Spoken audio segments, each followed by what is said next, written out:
সুধী ভক্তবৃন্দগণ, শ্রীমদ্ ভাগবত মহাপুরাণের ষষ্ঠ দিবসের যে পাঠের বিষয়বস্তুগুলা, এ নিয়ে আমরা 4টি পর্বে আলোচনা করেছি। আজকে পঞ্চম পর্বেতে আরও কিছু বিষয়বস্তু আলোচনা করব। শ্রীমদ্ ভাগবতের দশম স্কন্ধের 59 অধ্যায়তে পারিজাত পুষ্পের মহিমার কথা আলোচনা করেছেন। এই পারিজাত বৃক্ষ, পারিজাত পুষ্পকে নিয়ে একটি সুন্দর ভগবান লীলা কথা বর্ণন করেছেন।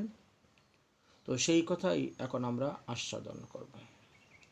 সুখদেবজি বললেন, হে মহারাজ পরীক্ষিত, কোনো একদিন ভগবান শ্রীকৃষ্ণচন্দ্র আর রুক্মিণী দুজন এক আসনে বসে গল্প করছেন।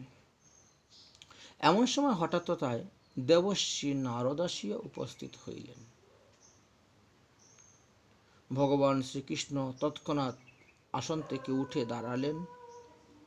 যথাযোগ্য দেবশ্রী নারদকে পূজা ও সম্মান করিলেন। কারণ আপনি আচরি ধর্ম জীবেরই শিখায়, আপনি না আচরিলে শেখানো না যায়। তাই ভগবান তো মনুষ্য দেহ আশ্রয় করে এসেছেন, তাই মানুষের করণীয় শিক্ষাগুলা দেওয়ার জন্য নিজেই দেবশ্রী নারদের পদধৌত করে দিতেন, আরতি করতেন, সম্ভাষণা করতেন, আসনে বসাতেন ইত্যাদি। যাই হোক, অতঃপর দেবশ্রী নারদ তিনার ঝুলা থেকে একটি পারিজাত পুষ্প বাহির করে শ্রীকৃষ্ণকে অর্পণ করলেন। ভগবান শ্রীকৃষ্ণ সেই ফুলটিকে নিয়ে ঘ্রাণ নিলেন। তারপরে রুক্মিণী দেবীর হস্তে সেটা সমর্পণ করলেন। রুক্মিণী দেবী সেই ফুলটিকে মস্তকে স্পর্শ করে ঘ্রাণ নিলেন। তারপরে তিনার চুলের খোঁপার মধ্যে সেটা বেঁধে রাখলেন। তাতে কি হলো, রুক্মিণীকে অত্যন্ত সুন্দর এবং শুভা পাইতে লাগল। দেবশ্রী নারদ তাহা দর্শন করে বললেন, হে পতিব্রতে রমণী, এই পুষ্প তোমারই যোগ্য। যিনি এই পুষ্পকে ধারণ করেন তাহার কখনো অশুভ মতি হয় না। রাত্রিকালে এই পুষ্পটা প্রদীপের মতন জ্যোতি প্রদান করবে, সমস্ত ঘর আলোকিত করে দিবে। আরও শুনো, যিনি এই পুষ্প ধারণ করেন, যতক্ষণ তার দেহে ধারণ করা থাকবে ততক্ষণ পর্যন্ত তার ক্ষুধা এবং পিপাসা লাগবে না। পার্বতী দেবী এই পুষ্প ধারণ করেছিলেন, ইন্দ্রের স্ত্রী ইন্দ্রাণী শচী দেবী ধারণ করেছিলেন, ব্রহ্মার স্ত্রী সাবিত্রী তা ধারণ করেছিলেন, নারায়ণের স্ত্রী লক্ষ্মী ধারণ করেছিলেন, এবং তারা এইভাবে ফলপ্রাপ্ত হয়েছেন। আমি কত বলবো এক মুখে এই পারিজাত পুষ্পের মহিমা। পুষ্পের মহিমা কহি শুনো সাবধানে, মলিন না হয় পুষ্প, তার জ্যোতি বাড়ে দিনে দিনে। ইচ্ছামতো সুগন্ধ পারিজাত পুষ্প দিবে, যেই পুষ্পের ঘ্রাণ নিতে তব স্বাদ হবে। নানা আবরণ পাবে এই পুষ্প হইতে, নানা জাতি বস্ত্র পাবে কহিন তোমাতে। ধর্মপথে মতি হবে পুষ্প ধারণে, পাপ নাহি থাকবে তোমার শরীরে শাস্ত্র লিখনে। যেই রূপ ধরিতে ইচ্ছা করিবে রুক্মিণী, কৃষ্ণ, গৌর, শ্বেত, পীত, নীল, কাদম্বিনী, যে কোনো বর্ণ ধারণ করত। কখনো হইবে খর্ব, কখনো দীর্ঘ কলেবর। এই পুষ্প আলো করবে অন্ধকার ঘর। এই পুষ্প স্পর্শে থাকে নবীন যৌবন। রোগ সুখ জরা ব্যাধি না হইবে বর্ধন। 1 বৎসরের অধিক না থাকিবে অবনীতে, পুনরপি যায় স্বর্গে কনক বৃক্ষতে। পুষ্পের মহিমা যত আমি নাহি জানি, এই পারিজাত পুষ্প ব্রহ্মা সৃজিলেন আপনি। সুখদেব বলছেন, হে পরীক্ষিত, তো নারদ মুনি যখন এই পারিজাত পুষ্পের মহিমার কথা বর্ণন করছেন, সেই সময়ে সত্যভামার একজন দাসী রুক্মিণীর গৃহে অবস্থান করছিল তথা ছিল। তিনি এই পুষ্পের মহিমার কথা শ্রবণ করে তিনি গিয়ে সত্যভামাকে সব কথা বলে দিলেন। অগো শ্রীকৃষ্ণ প্রিয়সী সত্যভামা, তুমি যে বলো কৃষ্ণ তোমাকে সবথেকে বেশি ভালোবাসেন, কথাটা বোধহয় ঠিক নয়। কেন রে ঠিক নয়? কারণ এখনই দেখলাম পারিজাত পুষ্পটি শ্রীকৃষ্ণ রুক্মিণীকে অর্পণ করিয়াছেন।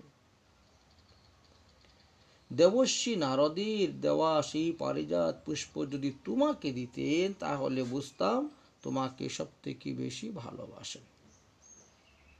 ইহা শ্রবণ করার পর সত্যভামার মনে বড় ঈর্ষা, অভিমান প্রকট হয়ে গেল। তখন তিনি নিজেই নিজের অঙ্গের সমস্ত অলঙ্কার, শৃঙ্গার আদি ভূষণ গুলো সব খুলে রেখে দিয়ে একটি সাদা বস্ত্র পরিধান করিয়া রুষকূপ চিত্তে অধম মুখে মাটির মধ্যে শয়ন করে কূপ ভবনে পড়ে রইলেন আর মুহু মুহু দীর্ঘ নিঃশ্বাস পরিত্যাগ করতে লাগলেন। সত্যভামার এই অবস্থা দেখে তার দাসীরা স্থির থাকতে পারল না। একজন দাসী তাড়াতাড়ি দৌড়ে গিয়ে শ্রীকৃষ্ণের নিকটে সংবাদ জানাইলেন, সত্যভামা কূপ ভবনে পড়ে আছে, ক্রন্দন করিতেছে। শ্রীকৃষ্ণ সত্যভামার এইরূপ অবস্থার কথা শ্রবণ করিয়া তিনি তাড়াতাড়ি রৈবতক পর্বতে সত্যভামার গৃহেতে এসে উপস্থিত হলেন। একজন সহচরী গিয়ে শ্রীকৃষ্ণের আগমন বার্তা সত্যভামাকে জানাইলেন। তথাপিও সত্যভামা কোনো কথা বললেন না। এসে গোবিন্দকে কোনো স্বাগত তো জানালেন না, বরং আগের থেকে আরো বেশি অধিক মাত্রায় দীর্ঘ নিঃশ্বাস পরিত্যাগ করতেছেন আর কান্না করতেছেন ভূমিতে শয়ন করে। শ্রীকৃষ্ণকে লম্পট আদি নানা কথা বলে ভৎসনা করতেছেন। ভগবান শ্রীকৃষ্ণ মনে মনে চিন্তা করলেন, সত্যভামার মান হয়েছে, সুতরাং তারই মান ভাঙাতে গেলে তার কাছে যেতে হবে, তাকে মিষ্টি কথা বলতে হবে। তাই শ্রীকৃষ্ণ ধীরে ধীরে কাছে গিয়ে পিঠের মধ্যে হাত দিয়ে বলছেন, হে সৌভাগ্যবতী সত্যভামা, তোমার কি হয়েছে গো? সত্যভামা বলেছেন, আমাকে আর সৌভাগ্যবতী বলে ঠাট্টা করিও না। এখন তোমার অত্যন্ত প্রিয় হয়েছে রুক্মিণী, যাও তার নিকটে যাও, এখানে কেন এসেছ? শ্রীকৃষ্ণ বললেন, অন্যান্য পত্নীর মধ্যে আমার যে রূপী স্নেহ, তোমার প্রতি তো তার থেকে অধিক স্নেহ ভালোবাসা আছে। তবে তুমি কেন দুঃখ করতেছ? কেন বা আমাকে কপট বলতেছ? ইহার কারণটাই কি? একটু খুলে বলো না, চেষ্টা করব তোমার এই দুঃখকে নাশ করার জন্য। যদি সম্ভব হয় অবশ্যই আমি তোমার আশা পূরণ করব। সত্যভামা বললেন, হে প্রাণনাথ, আমি শুনেছি আমাকে বঞ্চিত করিয়া তুমি নারদমুনির প্রদত্ত পারিজাত পুষ্পটি রুক্মিণীকে প্রদান করিয়াছ। আমি এতদিন জানতাম যে আমার অপেক্ষা তোমার আর প্রিয়তম স্ত্রী কেউ নেই। শ্রীকৃষ্ণ বললেন, হে দেবী, এই সামান্য একটি পারিজাত পুষ্পের জন্য তোমার এত দুঃখ? আচ্ছা, ঠিক আছে, ঠিক আছে, আমি সেই পারিজাত বৃক্ষ একেবারে জ্বর সহ উঠিয়ে এনে স্বর্গ হইতে এনে তোমার গৃহের দরজার সম্মুখে রোপণ করে দিব। তোমার যতকাল ইচ্ছা ততকালই পারিজাত পুষ্পকে পৃথিবীতে রাখবে। যত ফুল ইচ্ছা তত ফুল তুমি পারবে মালা গেঁথবে, গলায় দিবে, সমস্ত ঘর সাজাবে। এই কথা বলিয়া শ্রীকৃষ্ণ দেবর্ষি নারদকে স্মরণ করলেন। দেবর্ষি নারদ তৎক্ষণাৎ সত্যভামার গৃহেতে এসে উপস্থিত হলেন। শ্রীকৃষ্ণ বলেন, হে মুনিবর, এই পারিজাত বৃক্ষের পুষ্পটি আপনি কোথা থেকে এনেছেন আমাকে বলুন।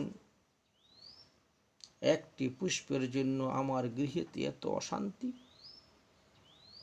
দেবর্ষি নারদ বললেন, আমি যে পারিজাত পুষ্প এনেছিলাম সেই বৃক্ষটি সমুদ্র মন্থনের সময় উঠেছিল। কশ্যপ মুনি তাহা নিজের আশ্রমেতে নিয়ে রোপণ করেছিলেন। পুণ্যকার্য সাধনের নিমিত্ত এই তরুবর উৎপন্ন হন। পণ্ডিতগণ একে পারিজাত, মন্দার, কুবিদার প্রভৃতি নামে অভিহিত করিয়াছেন। এই পারিজাত বৃক্ষ হইতে যে সার আকর্ষণ করিয়া কশ্যপ মুনি সৃষ্টি কার্য করেছিলেন, অতঃপর মহাদেব এই পারিজাত বৃক্ষটিকে মন্দর পর্বতে নিয়ে স্থাপন করার জন্য নিয়ে যান। তাই এই বৃক্ষের নাম তখন মন্দার বৃক্ষ হয়ে যায়। তারপর শচীদেবীর অনুরোধে ইন্দ্র তথা হইতে মহাদেবের স্তুতি করে সন্তুষ্ট করে তিনি এনে স্বর্গেতে স্থাপন করেন। বর্তমানে এই বৃক্ষটি স্বর্গেই আছে। ভগবান শ্রীকৃষ্ণ বলেন, হে মুনিবর, আমি সত্যভামার নিকট প্রতিজ্ঞাবদ্ধ হয়েছি, স্বর্গ হইতে সেই পারিজাত বৃক্ষ নিয়ে এসে তার গৃহের সামনে রোপণ করিব। যেভাবেই হোক পারিজাত বৃক্ষ আমার চাই। নারদ বলিলেন, ইহাতে চিন্তার বিষয় কি আছে? শ্রীকৃষ্ণ বললেন, চিন্তার বিষয় হল দেবরাজ ইন্দ্রকে এই পারিজাত বৃক্ষ আমাকে দিবে। এক কাজ করো হে নারদ, তুমি আগে স্বর্গে গিয়ে এই প্রস্তাবটা দেবরাজ ইন্দ্রকে জানাও, দেখি সে কি বলে। এই কথা বলিয়া শ্রীকৃষ্ণ দেবর্ষি নারদের উপর এই গুরুভার অর্পণ করলেন। দেবর্ষি নারদ ও শ্রীকৃষ্ণকে প্রণাম করে বিদায় নিলেন। নিয়ে তিনি স্বর্গে গিয়ে পৌঁছিলেন। নারদকে দেখিয়া ইন্দ্র যথাযোগ্য পূজা করলেন। জিজ্ঞাসা করলেন, হে মুনিবর, হঠাৎ আপনার এখানে আগমনের কারণ কি? নারদ মুনি বলিলেন, আমি এখন দ্বারকা থেকে শ্রীকৃষ্ণের দূত রূপে আসিয়াছি। শ্রীকৃষ্ণ বলেছেন, স্বর্গের পারিজাত বৃক্ষটি উৎপাটন করিয়া দ্বারকাতে নিয়ে রুক্মিণী সত্যভামার গৃহের সামনে স্থাপন করিবে। আচ্ছা, ইহাতে আপনার কি কোনো আপত্তি আছে? দেবরাজ ইন্দ্র বলিলেন, আপত্তি তো আছেই, কিন্তু মুনিবর হঠাৎ করে পারিজাত বৃক্ষ পৃথিবীতে নিয়ে যাবেন, ইহার কারণ কি? নারদ বলেন, এত শত আমি কিছু জানি না, তবে এটাই জানি যে শ্রীকৃষ্ণ তিনার স্ত্রী সত্যভামার নিকটে প্রতিজ্ঞাবদ্ধ, আর এই প্রতিজ্ঞা পূরণের জন্য এই পারিজাত বৃক্ষ তিনি নিবেন। ইন্দ্র বললেন, এই বৃক্ষ স্বর্গের শোভাবর্ধন করিতেছে, সুতরাং এই বৃক্ষকে আমি কিছুতেই মৃত্যুলোকে যেতে দিব না। প্রয়োজন বোধে শ্রীকৃষ্ণ নিত্যলীলা সংবরণ করে যখন নিত্য গোলকধামে যাবেন তখন নিয়ে যান পারিজাত বৃক্ষ গোলকধামে, কিন্তু পৃথিবীতে যেতে দিব না। এতে যদি শ্রীকৃষ্ণ আপত্তি করেন, রাজি না হন, তিনি যুদ্ধ করতে চান, আমি যুদ্ধের জন্য প্রস্তুত আছি। তিনি যদি সেই বৃক্ষ চুরি করে নিয়ে যান তবে তার পক্ষে অত্যন্ত নিন্দনীয় কাজ হইবে। দেবর্ষি নারদ বললেন, এ কি, আপনি প্রভুর মনোবাসনাটা পূর্ণ করবেন না? প্রভুর সুখ আপনি চান না? ইন্দ্র বললেন, দেখুন মুনিবর, এই শ্রীকৃষ্ণ অনেকবার আমার প্রতিকূল কার্য করিয়াছেন। খাণ্ডবন দাহকালে তিনি অর্জুনের রথের সারথি হলেন। আমার প্রেরিত মেঘসমূহকে বাণ দ্বারা কেটে কেটে দূরীভূত করে দিলেন। গোবর্ধন ধারণকালে তিনি আমাকে অপমান করলেন, ব্রজে আমার পূজা বন্ধ করে দিলেন। আমার সহিত যুদ্ধ না করা পর্যন্ত আমি পারিজাত বৃক্ষ প্রদান করব না। অসুর বধের সময়ে আমি কতবার শ্রীকৃষ্ণের নিকটে সাহায্য মেগেছিলাম, তখন তিনি বললেন, সকল প্রাণীতে আমার সমভাব, অসুর মানুষ সবাই আমার জীব, আমার সমভাব, যে আমার ভজন করে তাকে। হে মুনিবর, পৃথিবীতে পারিজাত বৃক্ষ পাঠানো হবে না। ইহা আমাদের স্বর্গের সম্পদ, স্বর্গের শোভা বর্ধনকারী বস্তু। তবে এটা বলতে পারেন, শ্রীকৃষ্ণ যখন পৃথিবীর ভার হরণ করে আসবেন তখন পারিজাত বৃক্ষ নিয়ে তিনি গোলক ধামে নিয়ে স্থাপন করেন, এতে আমি কিছু বলবো না। অতএব এখন আমরা পারিজাত বৃক্ষ পৃথিবীতে যেতে দিব না। হে পরীক্ষিত, দেবরাজ ইন্দ্রের বাক্য শ্রবণ করিয়া নারদ পুনরায় দ্বারকায় আসলেন এবং শ্রীকৃষ্ণের নিকটে সমস্ত বৃত্তান্ত বর্ণন করলেন। তদুত্তরে শ্রীকৃষ্ণ বলেন, হে দেবর্ষি নারদ, যান, ইন্দ্রকে গিয়ে বলেন যুদ্ধের জন্য প্রস্তুত হওয়ার জন্য আমি আসতেছি। যুদ্ধ করতে আমার কোনো আপত্তি নেই, তবে সে আমার সহিত যুদ্ধ করে কখনো জয়লাভ করতে পারবে না। অতএব হে মুনিবর, আপনি পুনরায় স্বর্গে গমন করিয়া ইন্দ্রকে বলেন যুদ্ধের জন্য যেন সে প্রস্তুত হয়।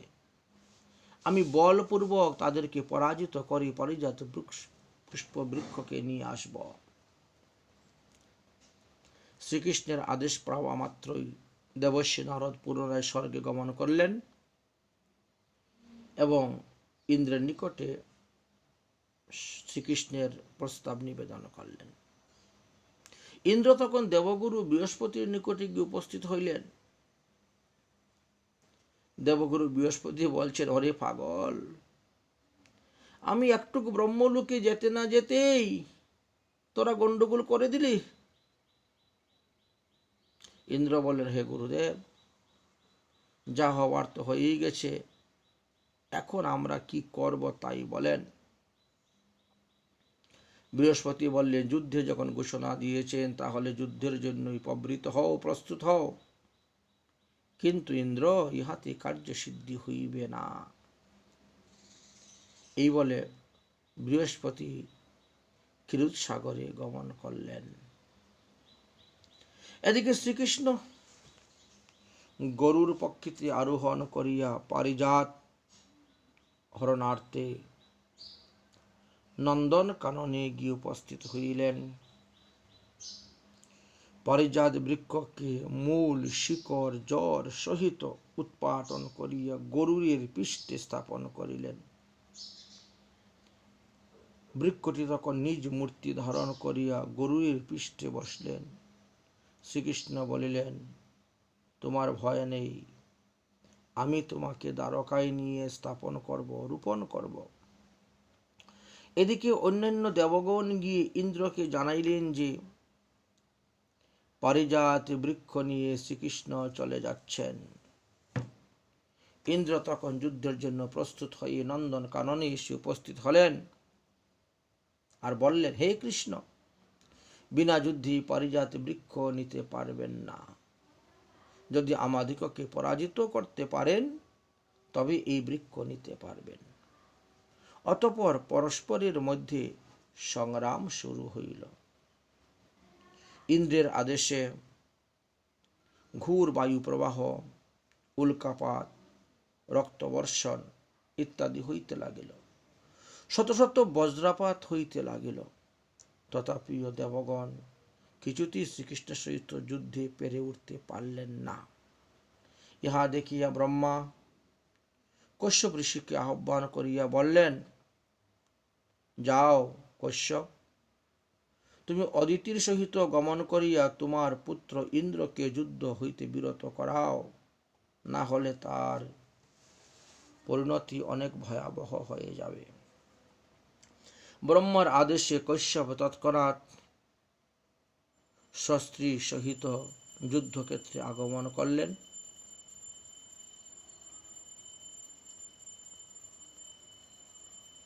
যুদ্ধ বন্ধ করো, যুদ্ধ বন্ধ করো। ইন্দ্র তখন পিতাকে দেখিয়া অস্ত্র পরিত্যাগ করিয়া পিতাকে প্রণাম করিলেন। কশ্যপ বলিলেন, শ্রীকৃষ্ণ হলেন স্বয়ং ভগবান, তাহার সহিত যুদ্ধ করিয়া তোমার মঙ্গল হইবে না।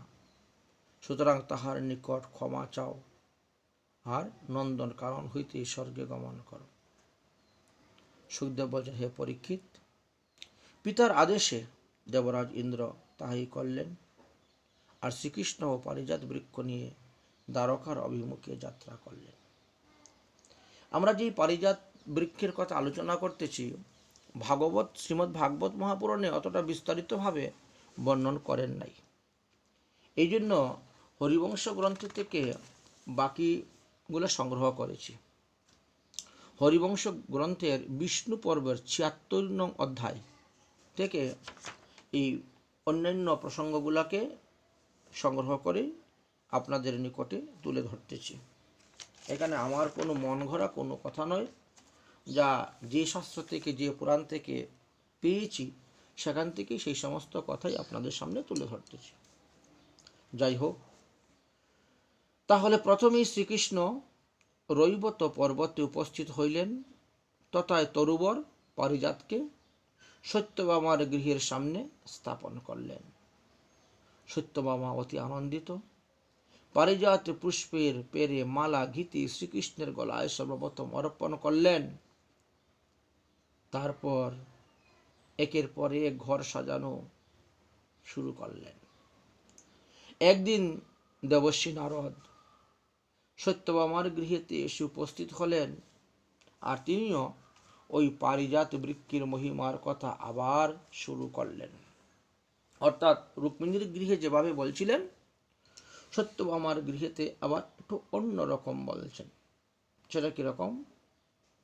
শোনো সত্রাজিৎ কন্যা, তুমি ভাগ্যবতী, তোমার সমান কেহ নাহি দেখি এই খ্যাতি। দেবীর দুর্লভ পারিজাত পুষ্পবর তোমার দুয়ারেতে রূপিলেন শ্রী দামোদর।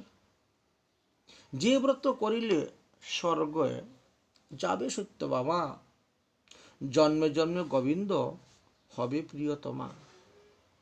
ব্রহ্মাণ্ড দান করিলে যেই ফল পায়, এই ব্রতেতে খ্যাতি তোমার যশ ঘুষিবে জগতে। সেই ব্রত করেছিলেন পুলমানন্দিনী, সেই ব্রতে তিনি হইলেন ইন্দ্রাণী। এই পারিজাত বৃক্ষের নিচে একটি ব্রত আছে। এই ব্রত করলে পরে পৃথিবী সমস্ত ব্রহ্মাণ্ড দান করলে যেই ফল, সেই ফল পাওয়া যাবে। এই জন্মে তো তোমরা 16,108 সতীনে ঘর করতেছ, কিন্তু আগামী জন্মে গোবিন্দ তোমার একাই হবে, আর কেউ গোবিন্দকে পাবে না যদি এই ব্রত করতে পারো। পৃথিবীতে তোমার নাম যশ প্রতিষ্ঠা ঘোষিত হবে। এই ব্রতের এমনই শক্তি। ইন্দ্রাণী এই ব্রত করেছিলেন, তাই জন্মে জন্মে ইন্দ্রকে স্বামী রূপে পাচ্ছেন। পর্বত নন্দিনী পূর্বে যে ব্রত করিলা সেই ফলে মহাদেবের অর্ধাঙ্গিনী হইলা। সতী পার্বতী এই ব্রত করেছিলেন বলি যতবার জন্মগ্রহণ করেন, যতবার মরেন, কিন্তু মহাদেবকেই তিনি প্রতিরূপে প্রাপ্ত হন। আর ব্রত করেছিল অগ্নির ঘরিণী, সেই ব্রতের ফলে সে হইল অগ্নিসুহাগিনী। সুহা দেবীও এই ব্রত করেছিলেন, তাই তিনি সর্বদা অগ্নিদেবীর সঙ্গেই থাকেন। নারদের বাক্য শ্রবণ করিয়া সত্যভামা সেই ব্রত করিবার জন্য মন স্থির করলেন। দেবর্ষি নারদের চরণ ধারণ করিয়া বললেন, মণিবর, আপনি এই ব্রতের ব্যবস্থা করুন, আমি এই ব্রত করব। ব্রতের নিয়ম কি কি আছে আমাকে বলুন। নারদ মুনি বলিলেন, 1 মাস ব্যাপী এই ব্রত করতে হবে। এই ব্রত যতদিন চলবে ততদিন তোমাকে একবার আহার করে থাকতে হবে। নবমীতে এই ব্রত সমাপ্ত করতে হয়।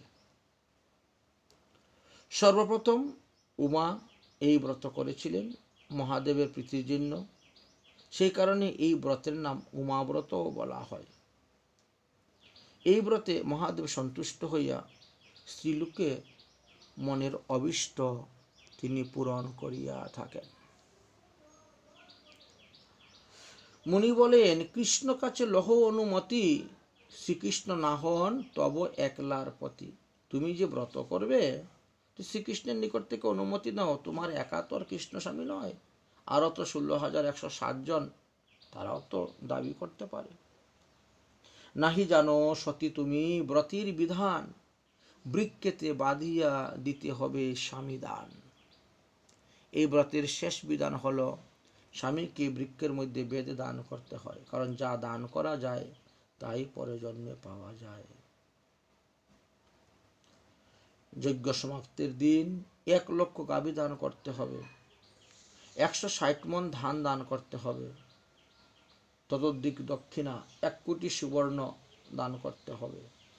ভূষণ, ভসন, অশ্ব, গজ, রথ, রথী এইসব দান করতে হয়। দেশ বিদেশ হইতে যত ব্রাহ্মণ সজ্জন বৈষ্ণব আসবেন, তাদের আসা যাওয়ার খরচ, খাওয়া দাওয়া দিতে হবে। প্রত্যেক ব্রাহ্মণকে ভোজন করাইয়া এই সমস্ত দ্রব্য দান করিতে হয়। অতএব অনেক অর্থের প্রয়োজন। তাই বলছি, তুমি একবার কৃষ্ণের কাছ থেকে অনুমতি নাও। বৈষ্ণব ভোজন করার পর স্বামীকে ভোজন করাতে হবে, তারপরে তোমাকে নিজেকে ভোজন করতে হবে।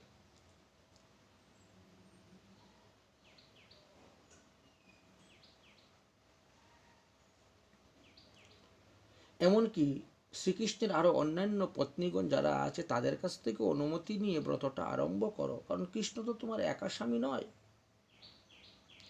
সত্যভামা বললেন, হেন আছে কোন জন্মনি, আমার বিরুদ্ধ করে কে আছে এমন সতিনী? হে মুনিবর, আমার মুখের উপর কথা বলবে, আমার সঙ্গে বিরোধিতা করবে, এমন সতীন কে আছে? আমি তো দেখি না।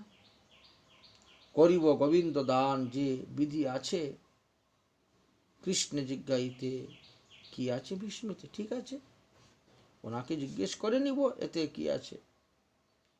তবে আমি কিন্তু এই ব্রত করবই, গোবিন্দকে বৃক্ষেতে বেঁধে দান করবই।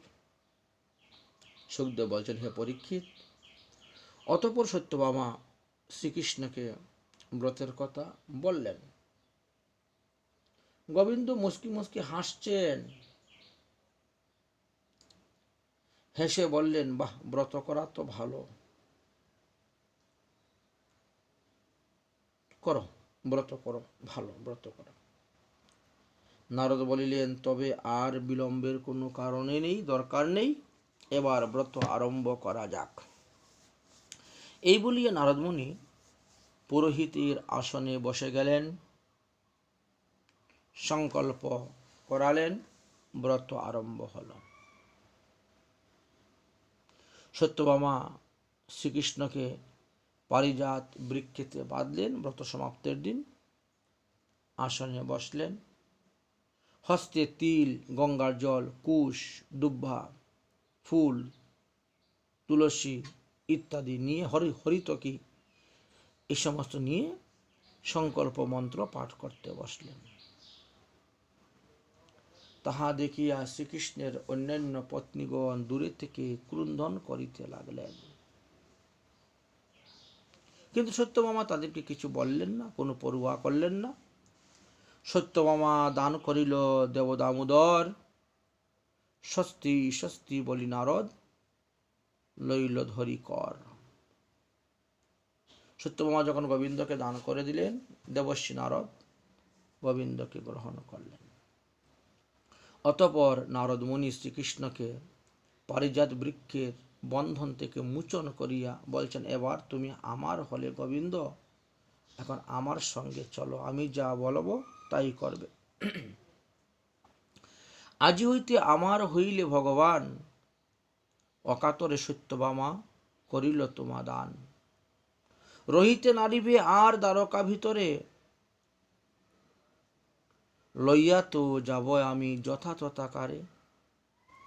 আমি যাহা কহিব তাহা করিবে পালন, আমার গমনে হইবে তোমার গমন। এই কথা বলিয়া নারদমুনি শ্রীকৃষ্ণকে নিয়ে দ্বারকা হইতে বাহির হওয়ার জন্য প্রস্তুত হইলেন এবং শ্রীকৃষ্ণকে বললেন, তোমার শরীরে যে সমস্ত রাজপোশাক ভেষ আছে ওইগুলো খুলে দাও, আর এই দেখো আমার ঝুলার মধ্যে সন্ন্যাসী তপস্বিনীর যে ভেষ আছে সেই ভেষ ধারণ করো, তপস্বী বেশ ধারণ করো। হে গোবিন্দ, মুকুট তেজিয়া এবে শিরে ধরো জটা, অলকা তিলক তেজি পর যজ্ঞের ফুটা। কনক মুক্তার হার তেজ বনমালী, পিতভাস তেজিয়া ধরহ কান্দে ঝুলি। মুনির বচনে কৃষ্ণ তেজে ততক্ষণে, হইল তপস্বী বেশ দেবকী নন্দনে। হস্তে ধরিয়া বিনা পরিমৃগ ছালা, পিছে পিছে যায় কৃষ্ণ যেন সন্ন্যাসীর চেলা। আজ ভগবান নারদের শিষ্য চেলা হয়ে তার পিছে পিছে যাচ্ছেন, তার কথা শুনছেন। এই দৃশ্য দেখিয়ে দ্বারকাবাসী সকলে আর স্থির থাকতে পারলেন না, সকলেই রুদন করিতে লাগলেন। কেহ বা ভূমিতে পড়িয়া গড়াগড়ি করতে অচেতন হয়ে গেলেন। রুক্মিণী আদি 16,107 সতীন, তারা তখন শ্রীকৃষ্ণের পিছনে পিছনে কাঁদতে কাঁদতে যাচ্ছেন। নারদমুনি হঠাৎ পিছন দিকে তাকিয়ে দেখেন এই 16,107 রমণী আসতেছে। নারদ বলেন, তোমরা সবে যাও কোথা?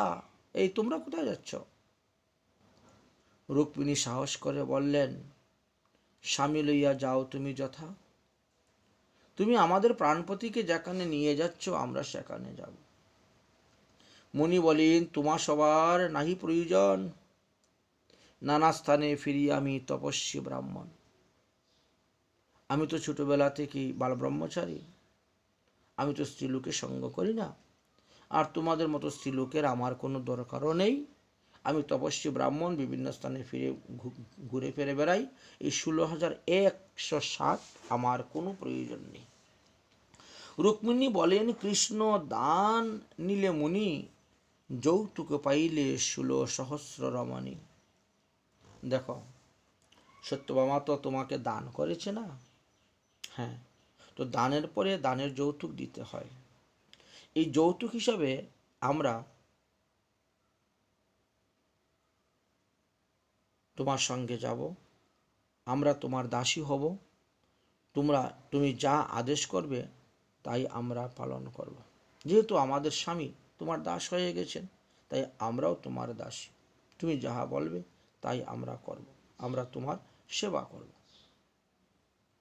যৌতুক হিসাবে তুমি পাইলে। নারদ বলিলেন, কেন মিছামিছি আমার সঙ্গে দ্বন্দ্ব করতে আসছো, ঝগড়া করতে আসছো? এই যখন সত্যভামা তোমাদের সামনেই গোবিন্দকে গাছের মধ্যে বেঁধে দান করেছিল, তখন তোমরা তাকে কিছু বলতে পারলো না, তখন তাকে তোমরা ভয় পেয়েছ, কিছু বলো নাই। আর এখন আমার পিছনে পিছনে আসছো, শুধু শুধু আমার সঙ্গে ঝগড়া করো না, যাও যা কিছু বলার সত্যভামাকে বলো। এবার রুক্মিণী বললেন, সত্যভামা দান করেছে, তাতে আমাদের কি হলো? আমরা তো আমাদের স্বামী দান করি নাই। সুতরাং স্বামী যেখানে, আমরাও সেখানেই যাব। অতএব আমরা আমাদের স্বামী দান করি নাই। এদিকে সত্যভামা দেখলেন যে গোবিন্দকে নিয়ে নারদমুনি দ্বারকার থেকে বেরিয়ে চলে যাচ্ছে। সত্যভামা তখন পাগলিনী হয়ে গেছেন। পাগলিনীর মতন ছুটে এসে দেবশ্রী নারদের দুটি চরণ ধরিয়ে ভুলিত হয়ে পড়ে বলে, হে মুনিবর, আমি তোমার বাক্যের চাতুরতা বুঝতে পারি নাই, আমায় ক্ষমা করো। আমি চাই না এই ব্রত, চাই না ব্রতের ফল। বাহুভেরি প্রাণনাথ দেহ মোর সকল। আমার ব্রতের দরকার নাই, ব্রতের ফলেরও দরকার নাই। আমার গোবিন্দ আমাকে ফিরিয়ে দাও। মুনি বলেন, সত্যভামা সত্যভ্রষ্ট কইলে, সবাকার সাক্ষাতে গোবিন্দ দান দিলে। একই, তুমি হাতে তিল, হর্তকি ফুল, তুলসী, গঙ্গার জল নিয়ে সংকল্প করে গোবিন্দকে আমাকে দান করলে, ব্রত করলে 1 মাস, এত কিছু করলে, আর এখন বলছো তুমি সেই ব্রতের ফল চাও না। একই কথা।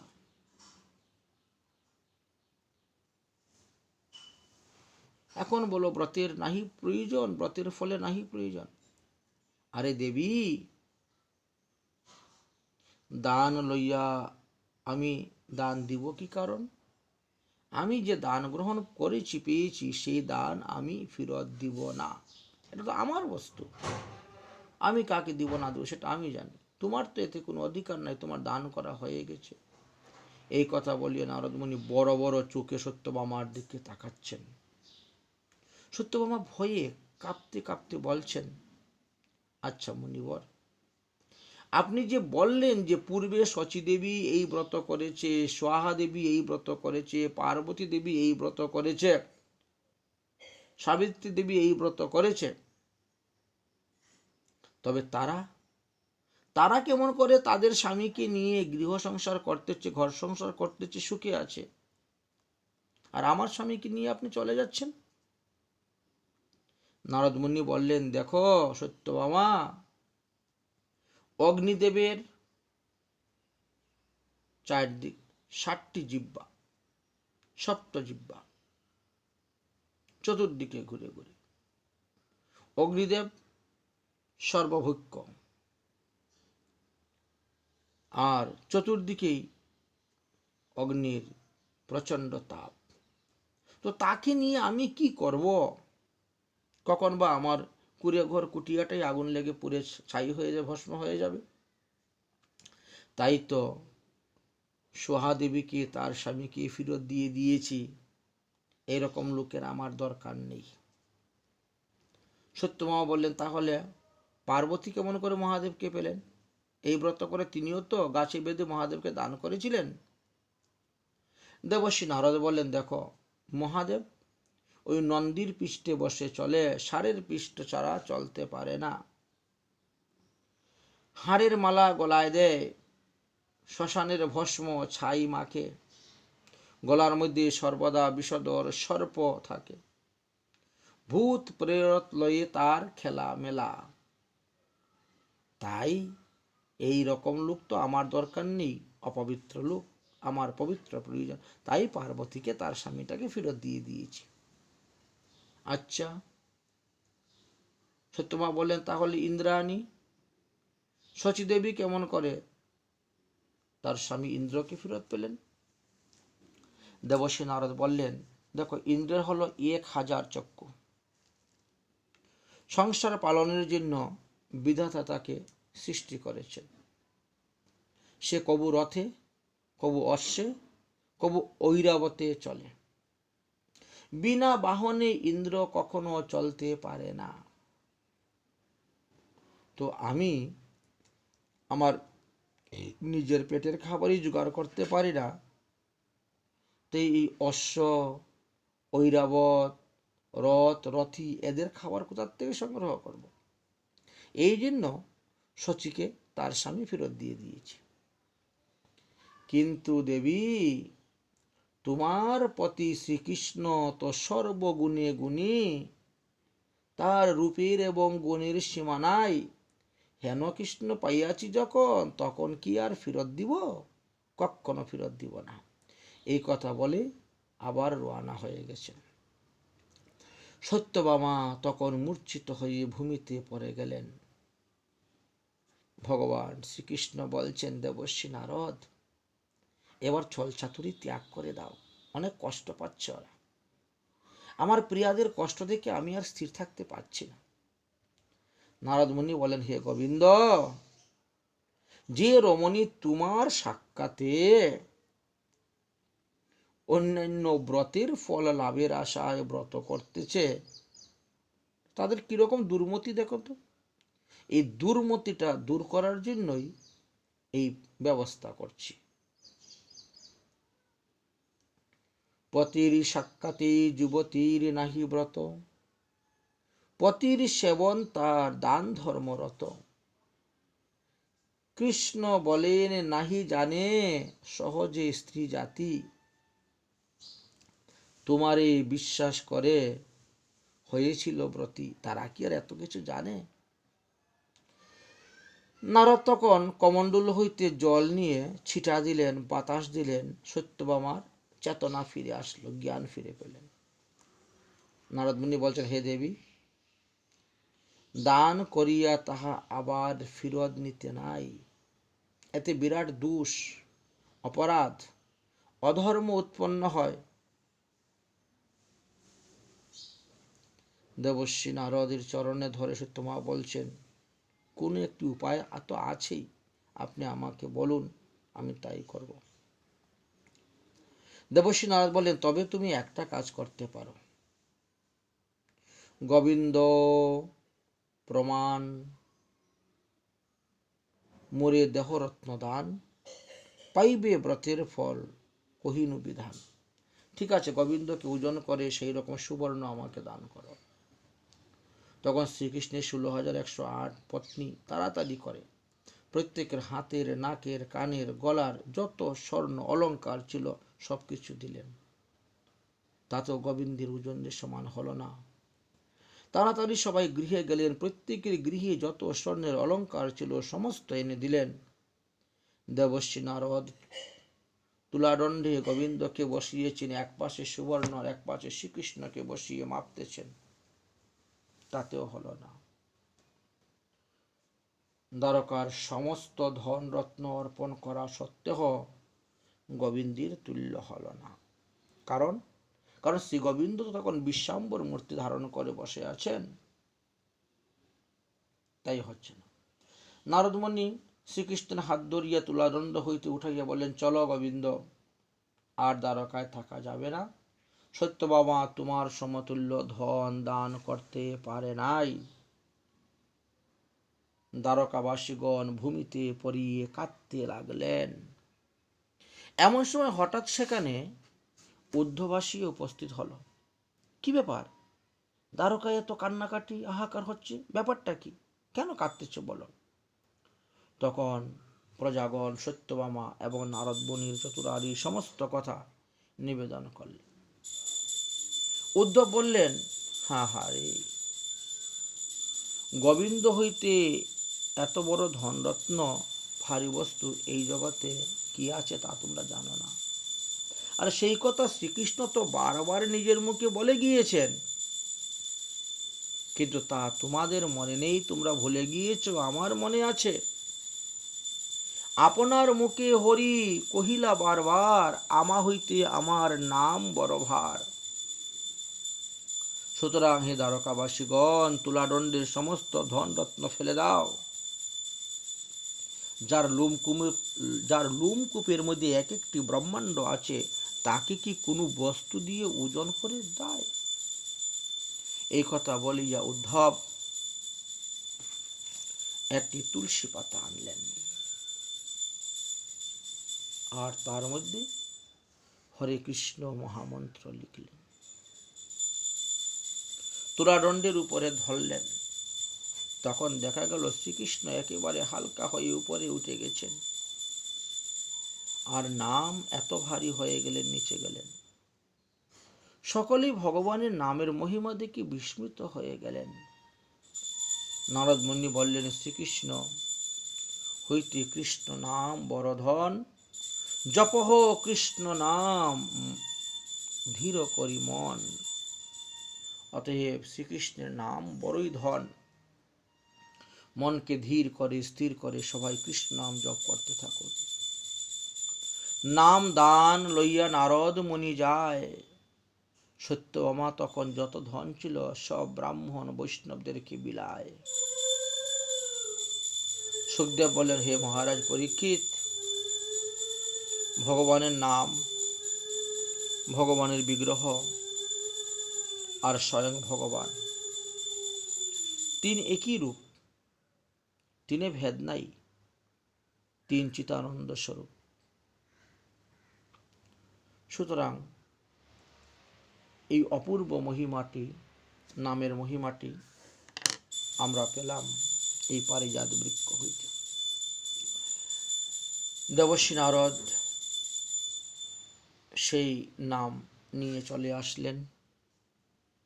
আর এই দেবর্ষি নারদই কলিযুগে শ্রীবাস পণ্ডিত রূপে প্রকট হলেন। নবদ্বীপে গৃহ তৈরি করলেন, স্থাপন করলেন।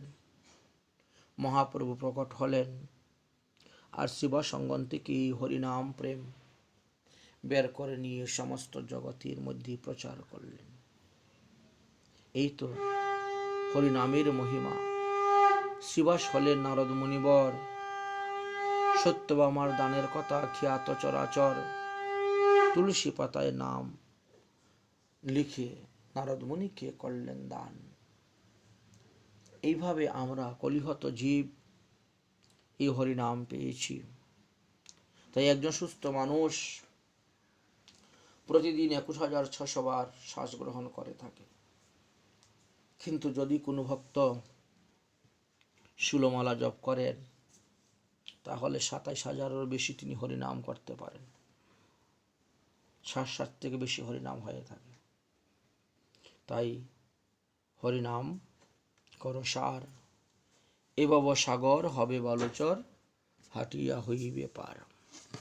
এই পারিজাত পুষ্পের মহিমা থেকে আমরা এই নামের মহিমা কথা শ্রবণ করতে পারলাম, জানতে পারলাম। হর্ষে প্রভু কহেন শুন স্বরূপ রাম রায়, নাম সংকীর্তন কলৌ পরম উপায়ে। নাম সংকীর্তন যজ্ঞ করে কৃষ্ণ আরাধন, সেই তো সুমেধা পায় কৃষ্ণের চরণ। কলিকালে নাম বিনা নাহি আর গতি। তাই হরিনাম করার কথা বলছেন। নাম সংকীর্তন যস্য সর্ব পাপ প্রণাশনম, প্রণাম দুঃখ সমনস্তং নমামি হরিপরম। এইভাবে ভাগবতে নামের অনেক মহিমার কথা বর্ণনা করলেন। তাহলে আমরা এখানে ভাগবতের 10ম স্কন্ধের 60 নং অধ্যায়টা বিশ্রাম দিলাম। তারপরে 61 নং অধ্যায়তে প্রবেশ করব আগামী পর্বতে। সেখানে প্রদ্যুম্নর বিবাহ কথা আলোচনা হবে। শ্রীকৃষ্ণের পুত্র অর্থাৎ রুক্মিণীর গর্ভজাত সন্তান যে প্রদ্যুম্ন, তিনি তো প্রথমে একটি বিবাহ করেছিলেন, দ্বিতীয় আরেকটি বিবাহ তিনি করবেন। সেও তিনি মামাত্ম ভুনকে বিবাহ করেছিলেন, শুভাঙ্গিনীকে। এই বিষয়ে পরবর্তী পর্বে আলোচনা করব।